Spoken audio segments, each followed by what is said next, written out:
Milhares de agricultores do sertão do Rio Grande do Norte estão ganhando dinheiro com o vento. Eles estão arrendando parte de suas terras para empresas de energia eólica.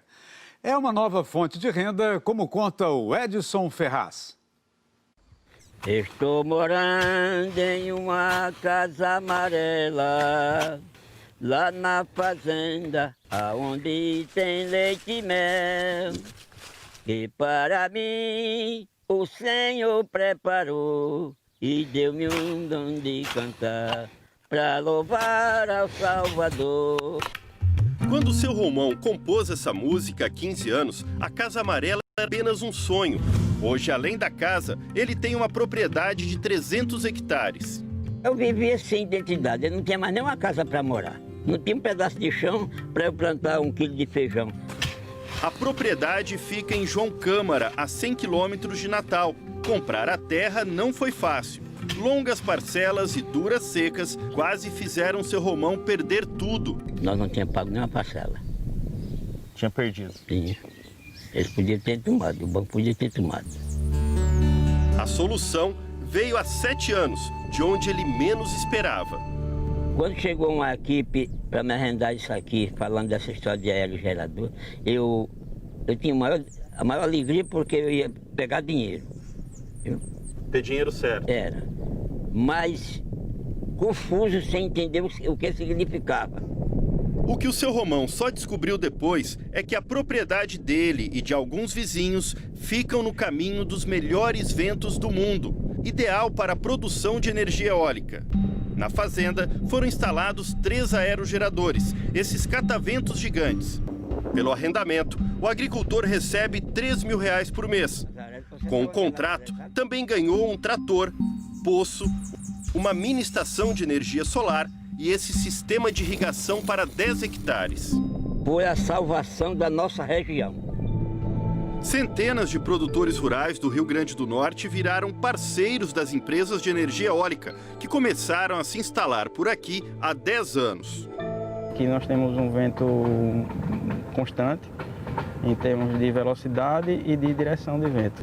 Hoje são 2.042 aerogeradores no estado. A gente só consegue ter uma ideia melhor do tamanho desses aerogeradores quando a gente chega bem perto dessas máquinas. A média é de 100 metros de altura, o equivalente a um prédio de 30 andares. A estrutura é feita ou de aço ou de concreto armado. Já as pás são de fibra de vidro e tem em média 45 metros de comprimento. Isso é maior do que a asa de qualquer avião.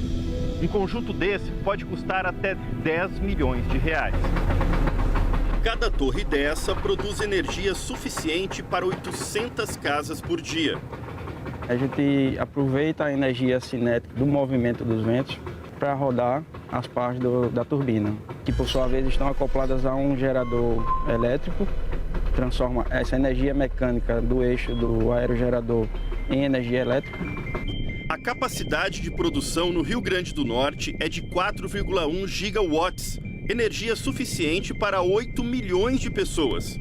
Esse ano, a eólica se tornou a segunda maior fonte da matriz elétrica do país. Perde apenas para a hidráulica, responsável por cerca de 60% do abastecimento. Os aerogeradores são ligados a pequenas subestações por cabos subterrâneos, mas a energia não fica na região. Dessas subestações, ela segue para uma rede de transmissão nacional, que distribui para as concessionárias em estados e municípios, até chegar ao consumidor final. O consumidor brasileiro, em algum momento, ele vai começar a perceber diferença na conta de energia? Quanto à tarifa de energia, não podemos dizer que ela vai reduzir ou aumentar ou ainda permanecer como está. Tá? Isso é uma visão de longo prazo e somente com o passar dos anos nós vamos poder observar se a implementação de energia eólica no Brasil ela vai trazer um resultado inclusive para a tarifa. Hoje são 65 empresas de energia eólica no Brasil, 26 delas no Rio Grande do Norte. Elas concorrem em leilão público para conseguir o direito de explorar esse tipo de energia no país. Os contratos são de até 30 anos. As empresas arrendam as terras onde as torres são instaladas. elas arrendam a propriedade para permitir que o proprietário daquela fazenda eólica, ele possa continuar com o seu cultivo, com a sua agropecuária, com a sua atividade normal, como ele já executava antes da chegada do parque eólico. O contrato de arrendamento é sigiloso, varia de acordo com a empresa e com a produção de energia. O valor médio pago por aerogerador é de R$ 1.300 por mês. Só tem aí. Seu Josemar tem 37 deles nos 1.000 hectares da fazenda.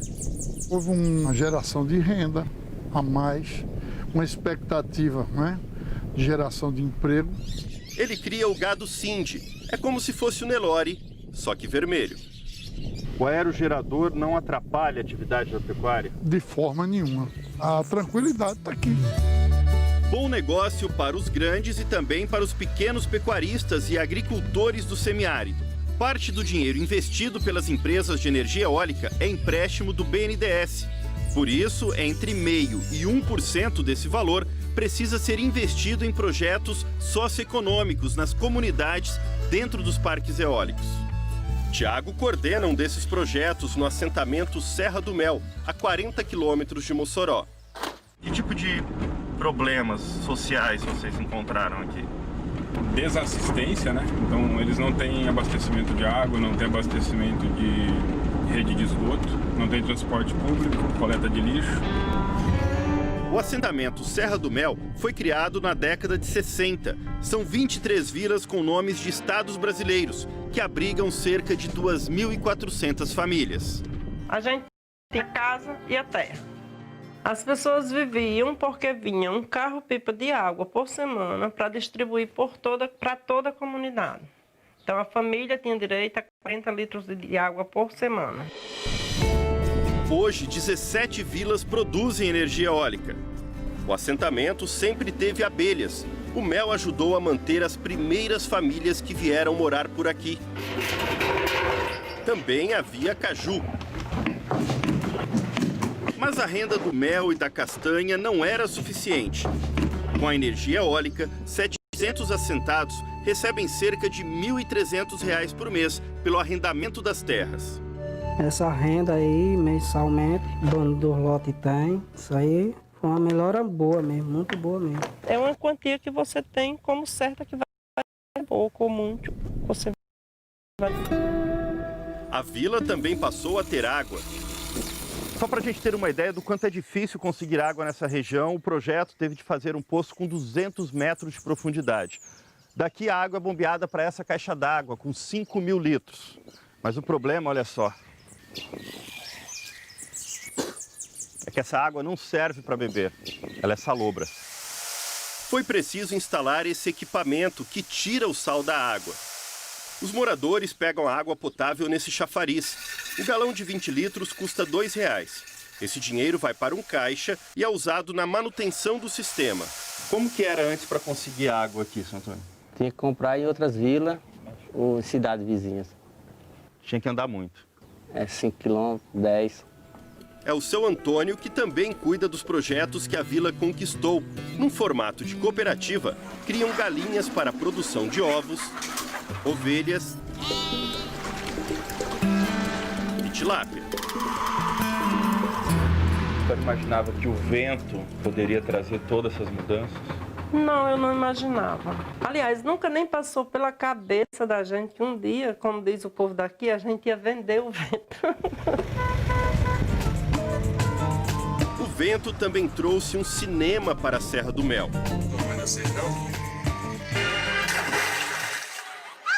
Foi a primeira vez que as crianças do assentamento tiveram contato com a telona. Foram telespectadores e atores do filme. O nosso filme vai falar como proteger a natureza.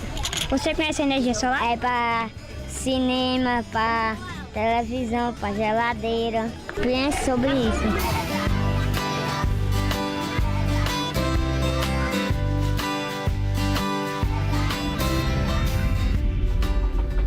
Apesar de limpa e renovável, a energia eólica gera ruído e poluição visual. Ouça, esse é o barulho de um aerogerador. Vem uma discussão. A Mauri é líder comunitário e crítico dos parques eólicos. Não está claro, especificado, quais foram os verdadeiros impactos, tanto ambientais como sociais. Nós controlamos ao longo do ano. Segundo o diretor do Instituto de Desenvolvimento Sustentável e Meio Ambiente do Estado, os impactos causados pelas empresas estão de acordo com as leis ambientais. A sua infraestrutura é muito pequena, ela é isolada, é pontual, né? As principais intervenções no ambiente são supressões vegetais para o traçado e a implantação dos aerogeradores. Então, realmente é uma energia que impacta pouco no território.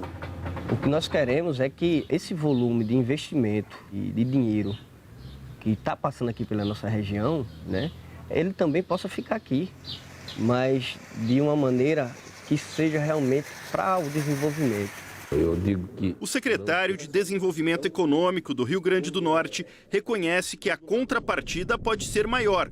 O Estado tem cobrado, mas com cuidado, porque se a cobrança for muito alta, esse investimento pode migrar para outras regiões.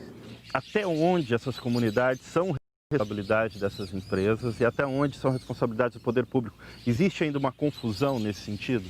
Existe muito, porque como o poder público atua pouquíssimo nessas áreas, sobrecarrega um pouco as empresas que são solicitadas pela comunidade. É o caso dessa associação que cuida de pessoas com deficiência física em João Câmara. Quem deu a vida para a gente, eu posso até dizer, veio da empresa de energia eólica. São 172 pessoas atendidas. Fazem projetos de reciclagem. Garrafas PET viram vassoura. E o óleo de cozinha usado, sabão. Qual que é o segredo para fazer muito com tão pouco? O amor. Primeiro tem que ter o amor. Tudo que a gente for fazer, fizer com amor, a coisa multiplica. Enquanto isso, os cataventos avançam pelo semiárido brasileiro, contrastando com a natureza que dá e recebe as consequências do progresso. Progresso que, para seu Romão, por exemplo, significa apenas ter um pedaço de terra para viver. O senhor é feliz? Sou. Me julgo o homem mais feliz do mundo e até uma boa parte da minha felicidade vem desses encontros assim, como hoje eu estou tendo com vocês aqui. Nessa rica propriedade, isso aqui para mim é um paraíso.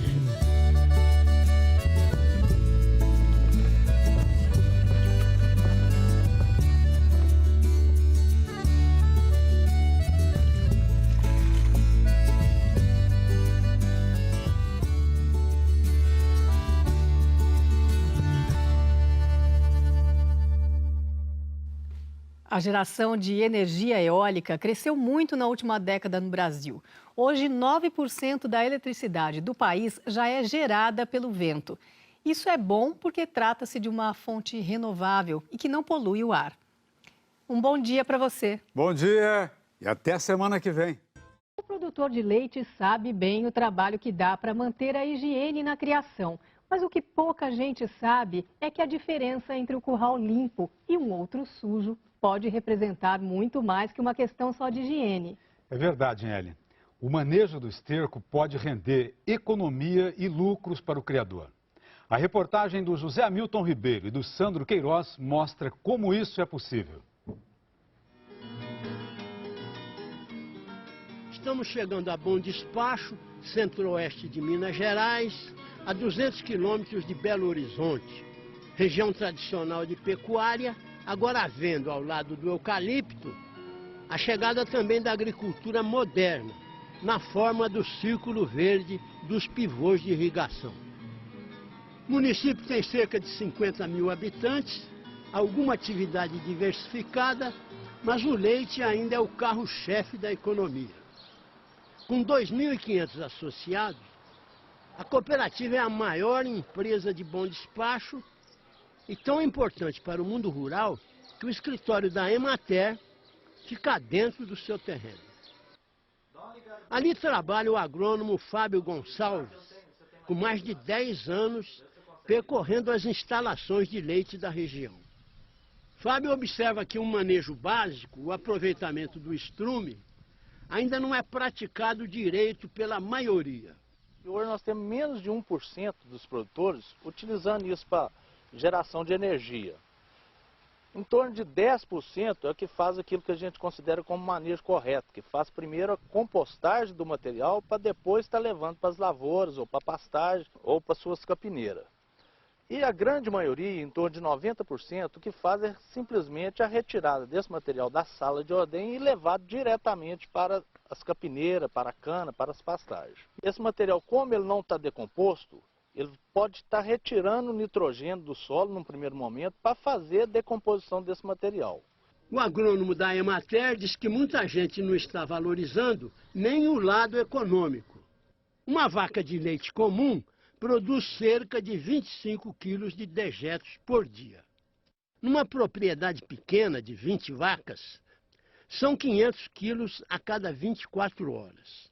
Fábio faz as contas considerando apenas 100 dias do período da seca, época em que os animais ficam praticamente confinados.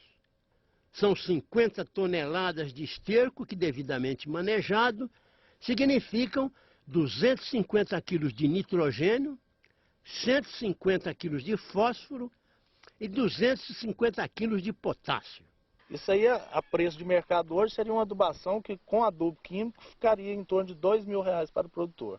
Isso é muito significativo para uma propriedade de 20 animais. Talvez seja o lucro que esteja indo para o ralo abaixo, como se diz. Aqui nessa fazenda o esterco é dor de cabeça. Ele escorre direto do curral para o chão, produzindo até atoleiro, coisa feia. Resultado: desperdício, sujeira, mosquito, mau cheiro e certamente um problema ambiental. Wesley Rodrigues, filho do dono da fazenda, tem consciência de que está errado, mas no momento a prioridade na fazenda é a produção de verduras. Pretende, no entanto, resolver a questão do esterco rapidamente. O produtor ainda é muito precário nesse lado, porque sofre muito por causa dos baixos custos de leite, e a matéria-prima que a gente utiliza está acima do valor do leite, em proporção. Já nessa fazenda é tudo limpinho, o esterco manejado corretamente, mas o custo da energia chega a doer. Eletricidade para ligar motor, bombas.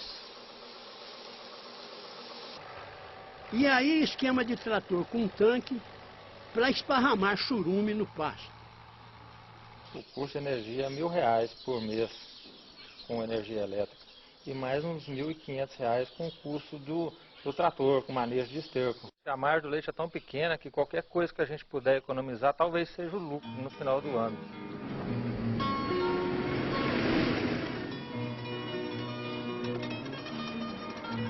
Já aqui na fazenda Nossa Senhora Aparecida, quase um milagre. O esterco de problema vira economia. Com o biodigestor, o gás é transformado em energia elétrica. Com isso, a conta de força e luz no fim do mês vai lá embaixo. O local é limpo e lavado assim que termina uma ordenha. Com isso, tanto o esterco quanto a urina correm numa canaleta até uma lagoa de concentração. Aí se cuida para que não falte água, de forma que o material esteja sempre meio líquido, para não entupir a entrada do biodigestor. Biodigestor o que faz é digerir, comer o estrume num ambiente sem oxigênio que está aí dentro do balão.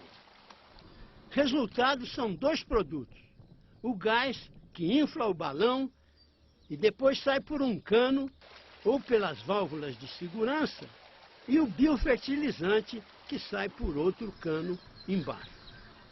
Formado em odontologia, Cláudio Martinelli não exerce a profissão.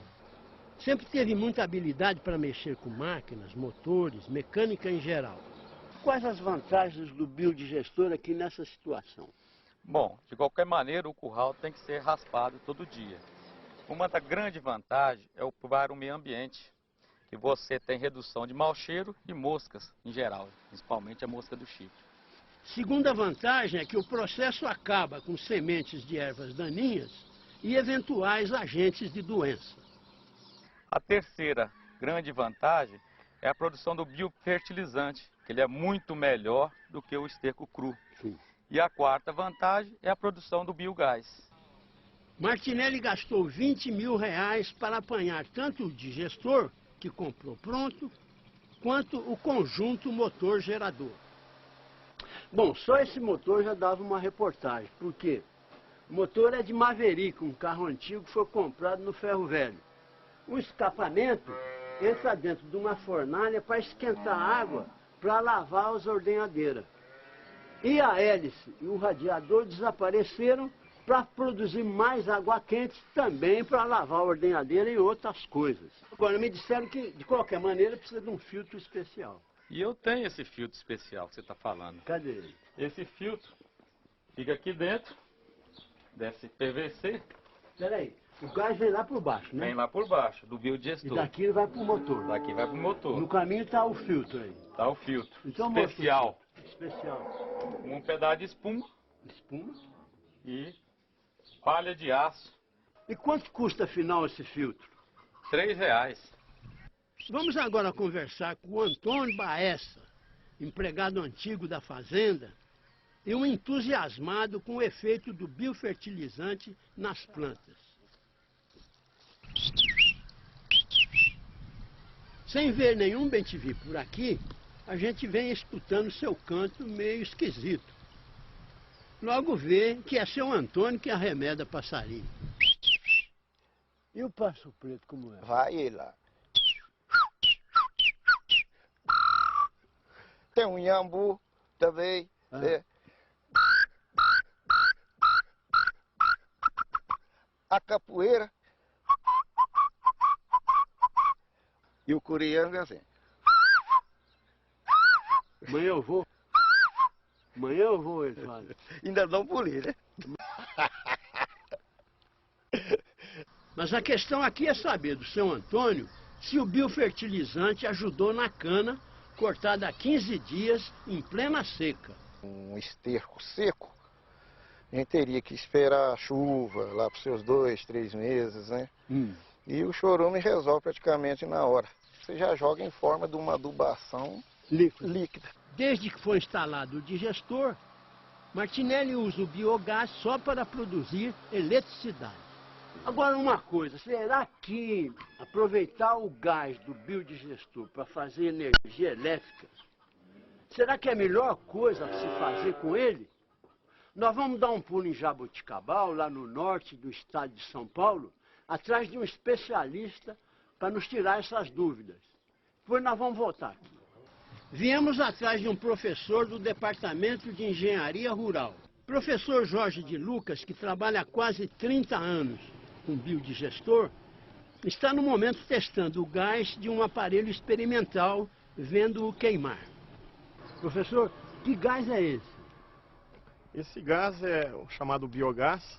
Ele, na realidade, é uma mistura de gases, cujo principal componente é o gás metano.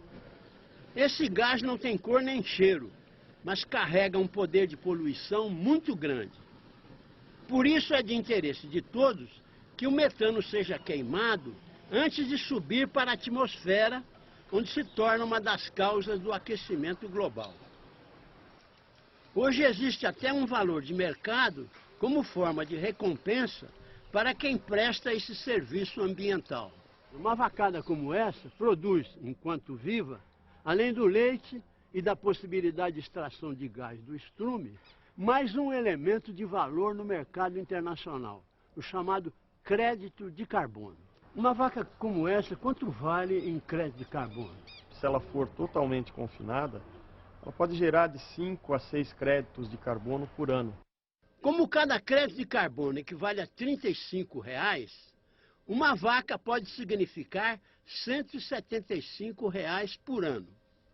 Assim, um curral de 100 vacas geraria R$ 17.500, quantia que pouco tirador de leite recebe na mão, limpinha, no fim do ano. Qual é o mecanismo para conseguir o crédito de carbono? Bom, existem empresas especializadas na execução do projeto, no trâmite todo, e destinam nesse contrato uma porcentagem dos créditos ao produtor. Mas afinal, viemos aqui a Jabuticabal para saber se o Martinelli, o produtor lá de Bom Despacho, está fazendo um bom negócio com seu biodigestor. Produzir energia elétrica é um bom negócio, né? É uma energia limpa que foi gerada ali mesmo pelo próprio dejeto. Professor Jorge de Lucas lembra, porém, que essa decisão depende muito da necessidade de cada fazenda. Outras opções possíveis são usar o gás para aquecer leitões ou pintinhos, funcionar secador de grãos ou acionar bomba de espalhar churume. Quanto ao motor, tanto vale adaptar um já existente, quanto o produtor adquirir um novo, já fabricado especialmente para funcionar com biogás. No Paraná, no Rio Grande do Sul e em São Paulo, há empresas fazendo esse negócio. De volta à fazenda Nossa Senhora Aparecida, do Cláudio Martinelli, onde ele usa o gás para fazer energia elétrica. Satisfeito? Muito satisfeito, Zé Milton. O custo de energia elétrica atualmente caiu em 70%. Mas nós vamos estar adquirindo outro biodigestor. Aí vai zerar o custo. Vai zerar totalmente o custo com energia elétrica. Agora, Cláudio, você não vai tentar o crédito de carbono? Nessa nova aquisição do outro biodigestor, nós vamos estar realizando esse projeto para estar recebendo esses créditos de carbono. Para gerar o crédito de carbono, o motor precisa receber um certificado no sentido de que promove a queima completa do biogás. Martinelli diz que já está estudando como fazer isso com seu motor adaptado. E aí nós vamos conseguir receber esses créditos de carbono. Quem dera, hein? Não, mas vai ser realidade. Meus amigos e colegas, eu vou mostrar pra vocês um serviço interessante que o Martinelli fez. Se vocês interessar, eu posso mostrar outra vez.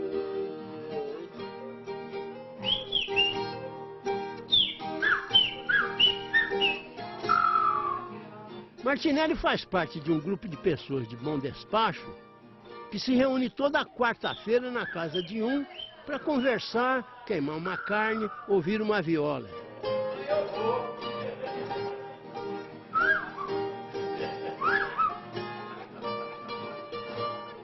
Dessa vez fizeram uma surpresa para ele, uma moda caipira de que ele tanto gosta, falando dele e de sua atividade como produtor rural. Esse vai ter avançado pra fazer economia. Montou um trem de gestor pro esterco de cada dia. Hoje na sua fazenda tem adubo e energia.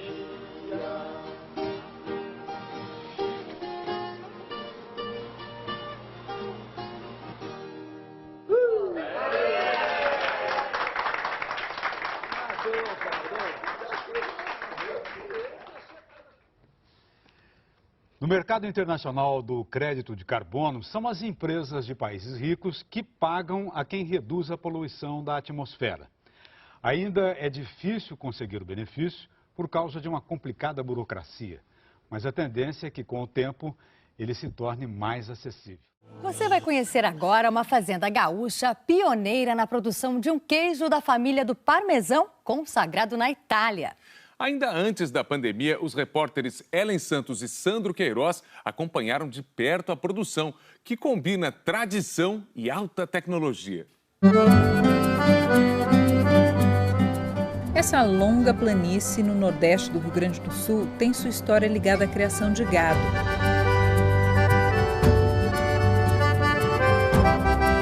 Estamos em Vacaria, município que ainda hoje faz jus ao nome e a esse passado. Aqui, um rebanho de vacas holandesas é responsável por um tipo de queijo famoso que veio lá da Itália, o Grana Padano.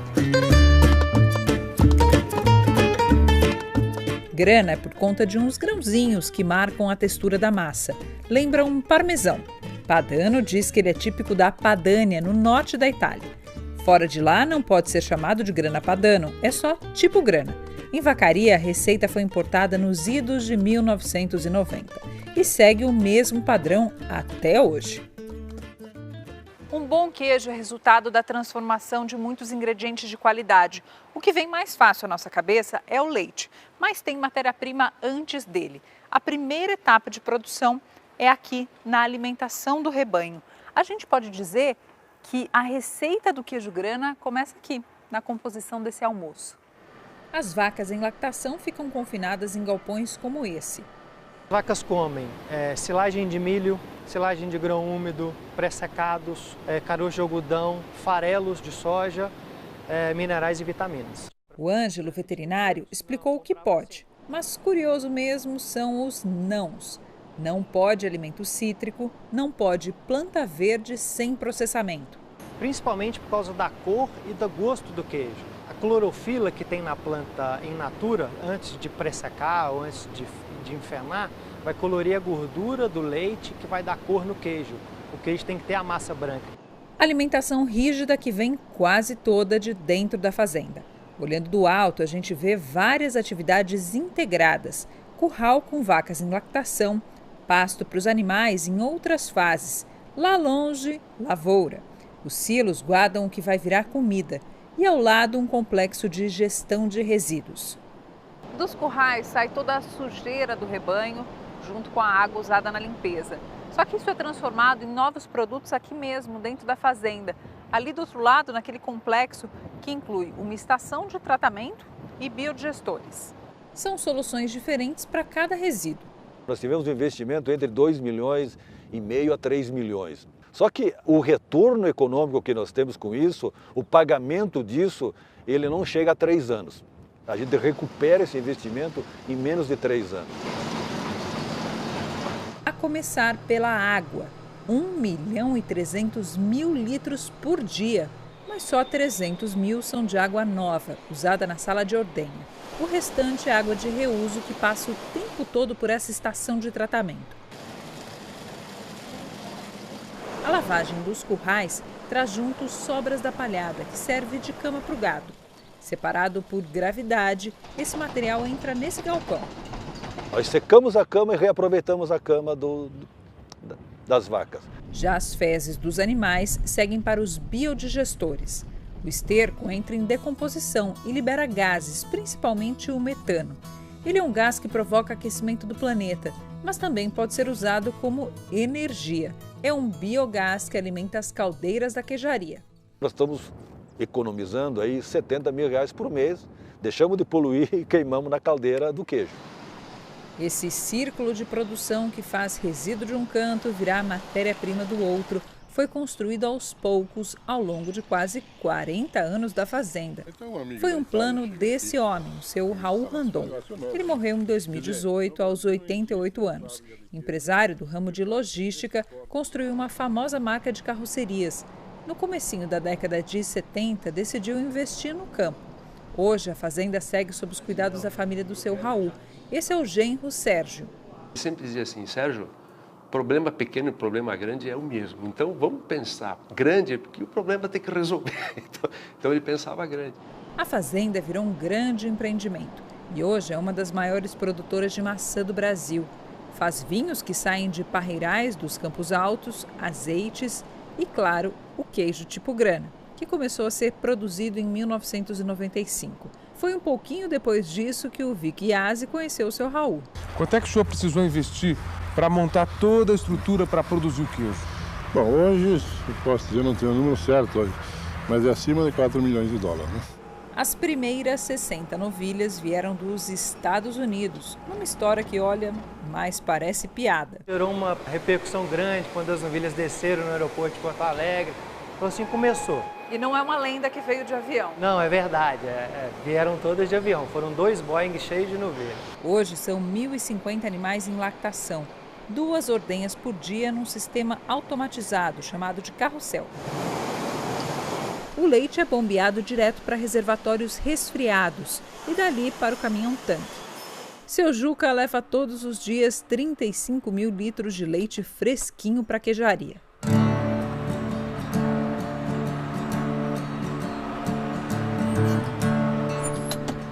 A primeira tarefa, ainda com o caminhão cheio, é tirar uma amostra do produto. Esse leite tem que ser testado antes de entrar na queijaria, é o que acontece nessa sala, que é um laboratório. Aqui, cerca de 20 parâmetros são analisados. Ele tem que ser seguro para alimentação e também ter qualidade suficiente para virar queijo. É que o queijo tipo grana é feito com leite cru, sem pasteurização. Um processo que elimina micro-organismos indesejados, mas também alguns necessários para fazer esse tipo de queijo. O jeito, então, é caprichar em todas as etapas de produção para evitar qualquer contaminação. Os testes aqui são até mais rigorosos do que o exigido pelo Ministério da Agricultura. Hoje o Ministério trabalha com uma contagem total de micro-organismos de 300 mil por ml e nós, indústria, trabalhamos com 25. Leite aprovado, é hora de começar um longo processo. O desnate acontece à noite e cedinho pela manhã a queijaria está com força total. O Giovanni é mestre queijeiro. Treinado na Itália, é o responsável por replicar a receita original. O que faz dele um grana e não um outro tipo de queijo? Primeiramente, a qualidade da matéria-prima, né? A qualidade da matéria-prima, a alimentação da vaca, o modelo que é formatada o sistema de ordenha. Depois, toda a parte de desnate natural, a não pasteurização do leite, a fabricação com leite cru e a disciplina de quem está dentro da fábrica trabalhando, operando e seguir a mesma receita todo dia. Nesses tachos de cobre acontece a mágica que transforma leite em queijo. Primeiro o coalho e um soro rico em bactérias boas, que ajudam no processo. Não pode estar numa textura muito firme nem muito mole, né? Na hora que ela deu o corte principal, tu já começa a cortar. Esse é o Diego. Aos 28 anos, tem 10 na empresa. Hoje ele é queijeiro, uma espécie de auxiliar do mestre na beira da panela. É uma função assim que tem pouco no Brasil, né? Se motiva por isso, né? E daí tem um pouquinho de você nos queijos aí. Tem um pouquinho, sempre tem uma pitada aí dele.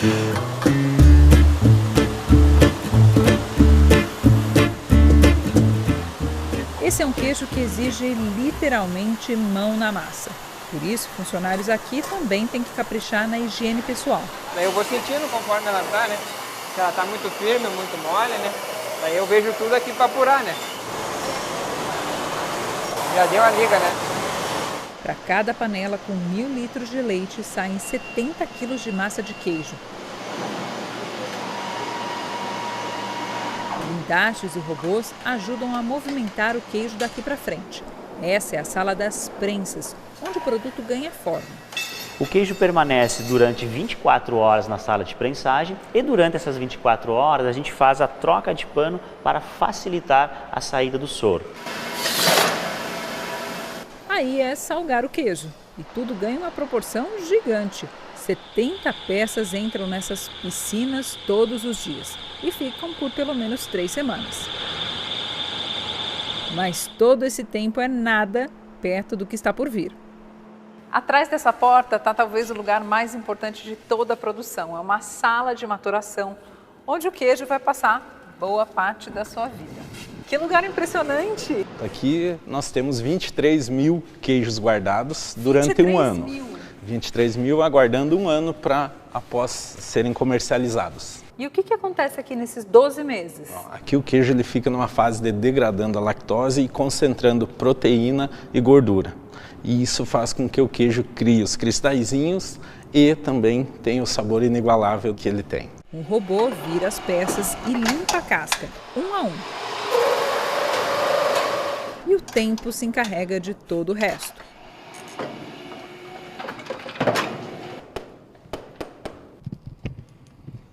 Que idade tem esse queijo, Giovanni? Este queijo está completando 15 meses de maturação. A gente matura no mínimo 12 meses e algumas formas a gente tem com uma idade de maturação maior. O que aconteceu aqui dentro com ele? Bom, aqui a gente consegue observar que realmente ele cumpriu todas as características do queijo grana. né, como a coloração, como os cristais que já aparecem na massa. Isso é característica do queijo tipo grana. E o que a gente tem que encontrar no sabor desse queijo? O sabor, ele é um sabor forte, ele é um sabor picante, mas ao mesmo tempo adocicado, né? No final ele termina um sabor muito leve e muito agradável. Eu vou ter que provar. Posso? Pode, com certeza.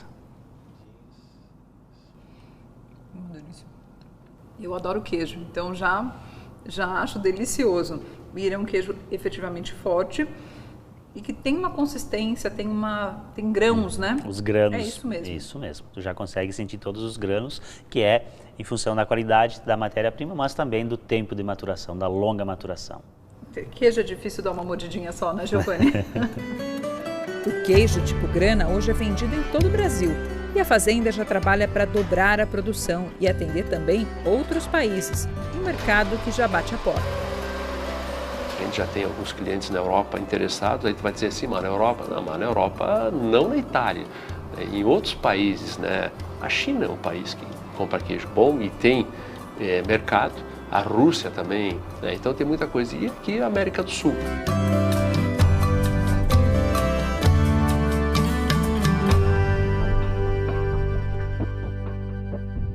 Com a pandemia, a venda de queijos para restaurantes diminuiu. Já o comércio em mercados se manteve e as vendas pela internet triplicaram. Com isso, a receita total da empresa deve crescer 15% nesse ano.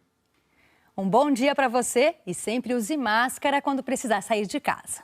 Se cuida, bom dia e até domingo que vem.